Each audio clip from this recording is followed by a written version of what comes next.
Hello, if you ever wondered how they make those videos where they show their screen, as you can see, you can see my mouse moving, and I could show you anything I want on this program. It's the easiest program I ever used to capture my screen and make videos.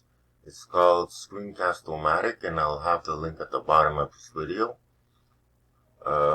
What to do to start is very easy. You just go up there to the top right and you click on Launch Recorder. So I just click on Launch Recorder. It says Recorder will appear in a second. So there it is. It's already recording. I could show you when you press on videos.